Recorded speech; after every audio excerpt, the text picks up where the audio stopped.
Udah dengerin lagu, baca buku, menghitung domba, gonta-ganti posisi tidur, tapi kenapa sih masih aja susah tidur?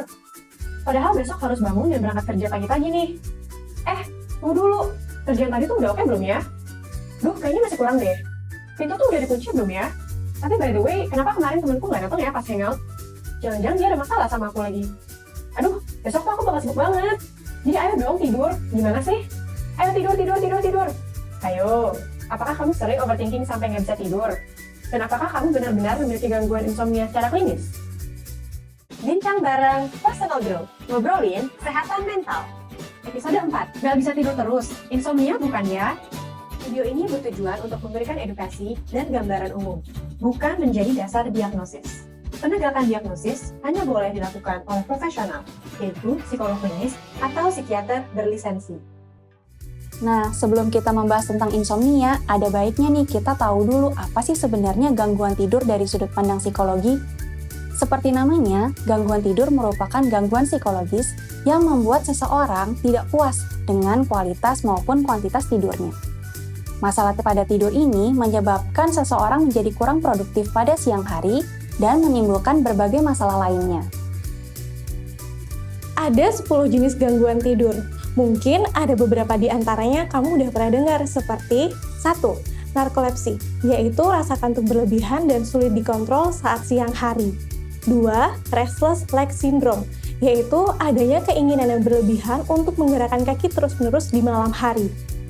Yang ketiga, circadian rhythm sleep-wake disorders, yaitu adanya gangguan pada circadian rhythm atau jam internal tubuh yang mengatur siklus tidur dan bangun selama 24 jam. Yang keempat, obstructive sleep apnea, yaitu masalah pada kuantitas dan kualitas tidur yang disebabkan oleh gangguan pernapasan ketika tidur, seperti mengorok. Yang kelima, insomnia disorder, yaitu kesulitan untuk tidur di malam hari. Nah, di video kali ini kita akan membahas tentang insomnia. Hampir setiap orang pasti pernah dong mengalami yang namanya sulit tidur. Sulit tidur biasanya terjadi karena adanya masalah sehari-hari. Misalnya, stres karena dikejar deadline, pekerjaan, atau cemas nih karena besok ada tes. Bisa juga karena terlalu excited atau senang banget karena besok mau liburan. Dalam keadaan yang normal, kita dapat mengatasi stres yang menjadi penyebab sulit tidur dengan cepat. Sehingga di malam berikutnya kita tidak lagi mengalami kesulitan tidur. Namun, hal ini akan sulit dilakukan bila seseorang memiliki insomnia.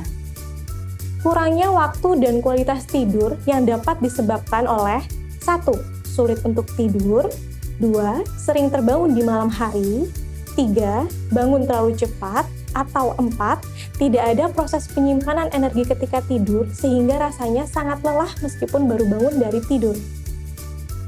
Kurangnya waktu dan kualitas tidur ini kemudian mengganggu aktivitas kita sehari-hari, membuat kita jadi ngantuk terus-menerus, waktu bangun tidur tuh rasanya nggak segar, sulit berkonsentrasi, mudah marah, atau bahkan sampai mengganggu relasi kita dengan orang lain.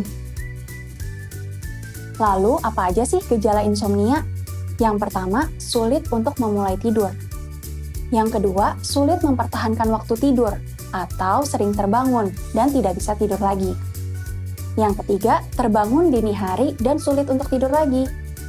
Yang terakhir, menimbulkan stres atau mengganggu relasi sosial, pekerjaan, aktivitas sekolah, maupun aktivitas sehari-hari lainnya.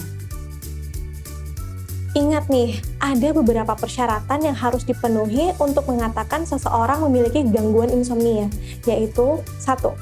Seseorang dikatakan memiliki insomnia ketika mengalami gejala insomnia yang tadi sudah kita sebutkan setidaknya 3 hari dalam seminggu dan berlangsung selama minimal 3 bulan.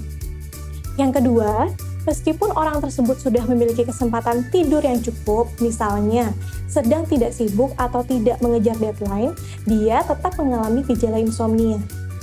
Yang ketiga, kesulitan tidur ini bukan disebabkan oleh efek penggunaan obat-obatan. Nah, insomnia juga ada levelnya nih Growthmates, mulai dari insomnia episodik, yaitu terjadi setidaknya dalam kurun waktu 1 bulan. Yang kedua, persisten atau terjadi selama lebih dari 3 bulan. Yang terakhir, recurrent, yaitu dalam jangka waktu 1 tahun terjadi 2 atau lebih episode insomnia.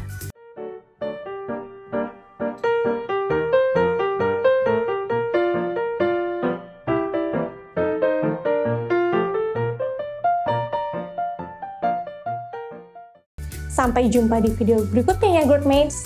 Jangan lupa subscribe YouTube channel kami Personal Growth ID, bagikan ke teman-teman, and let's impact the world.